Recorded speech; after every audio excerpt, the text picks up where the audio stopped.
ये है गबून वाइपर। चूहे की सुनने और सूंघने की तेज शक्ति उसे पास आते खतरे की पूर्व चेतावनी देती है। पर अगर आपका दुश्मन पलक झपकने से भी कम वक्त में हमला कर दे तो पूर्व चेतावनियां किसी काम की नहीं। और इसके पास तो हथियार भी बहुत घातक है। गबून वाइपर्स के फैंग्स दुनिया में सबसे लंबे होते हैं, इतने लंबे कि मुड़ने पर ही मुंह में समा पाते हैं। साथ ही सांप में इतना जहर होता है कि चूहों की पूरी फौज को निष्क्रिय कर दे। आपको लगेगा जान लेने के लिए इतनी ज्यादा मेहनत क्यों, पर कुदरत ने तो इसे बनाया ही जान लेने के लिए है और इसके शिकार को भी कम नहीं समझना चाहिए। इस चूहे की रफ्तार बड़ी तेज होती है और इसके दांत सांप की स्केल वाली खाल को भी भेद सकते हैं, जिससे इसे जानलेवा इन्फेक्शन हो सकता है।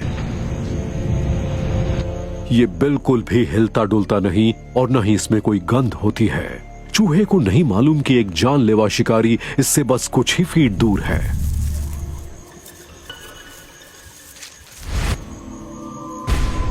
जंगल के कई दूसरे शिकारियों की तरह गबून वाइपर की रणनीति भी होती है इंतजार करना। ये कुंडली मारकर बस हमले के लिए तैयार हो जाता है। अब बस इस मादा को अपनी खुराक के पास आने का इंतजार करना है। लेकिन जंगल की योजना कुछ और ही है। बारिश शुरू हो जाती है और हर कोई छिपने के लिए भागता है, लेकिन वाइपर अपनी जगह से हिलता नहीं।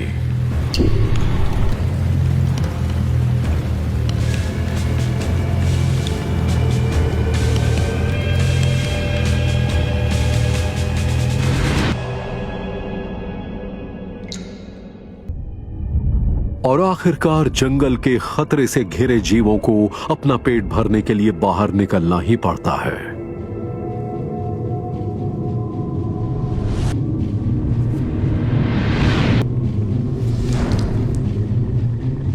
सांप बिना कुछ खाए कई हफ्तों यहां तक कि महीनों तक भी रह सकते हैं, लेकिन इस वाइपर को फिलहाल भूख लगी है।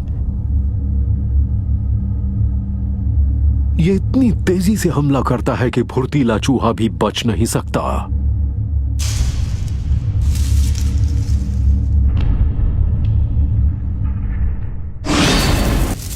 ये गबून हमला करने में 1 सेकंड का 10वां हिस्सा लेता है और चूहे में अपने फैंग झोंक देता है। आसमानी बिजली को भी जमीन तक पहुंचने में इससे ज्यादा समय लगता है। अगर इस रफ्तार को 40 गुना घटा दिया जाए तो इस हादसे की असली तस्वीर जाहिर होती है।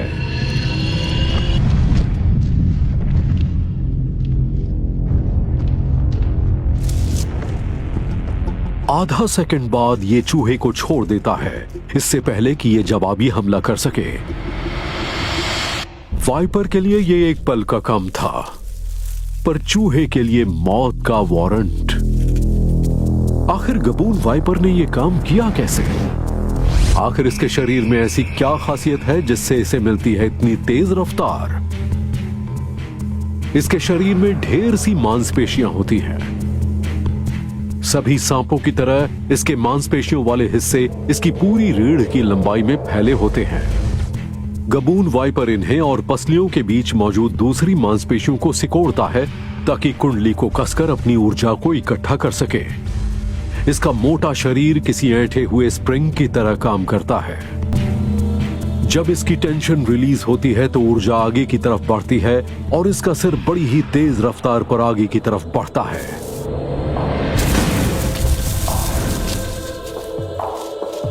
फिर इसके बड़े से फैंग मुंह के ऊपरी हिस्से से नीचे की तरफ आते हैं। फिर ये गहराई तक गड़कर पेट और फेफड़े जैसे नाजुक अंगों को भेद देते हैं।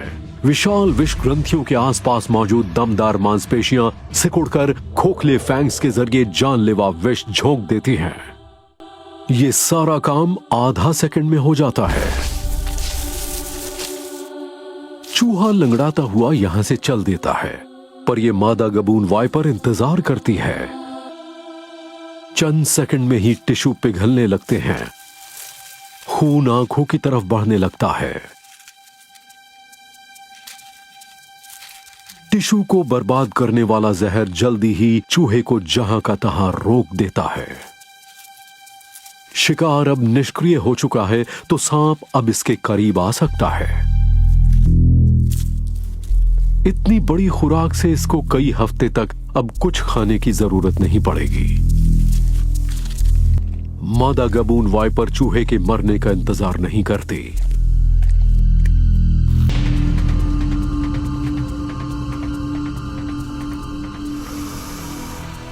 गला पूरा भर जाने पर इसकी सांस की नली आगे को बढ़ जाती है, जिससे यह सांप सांस लेता रह पाता है। चूहा अब अपनी अंतिम सांसें ले रहा है। मौत तो फौरन नहीं आती, पर कातिल की रफ्तार बहुत तेज रही।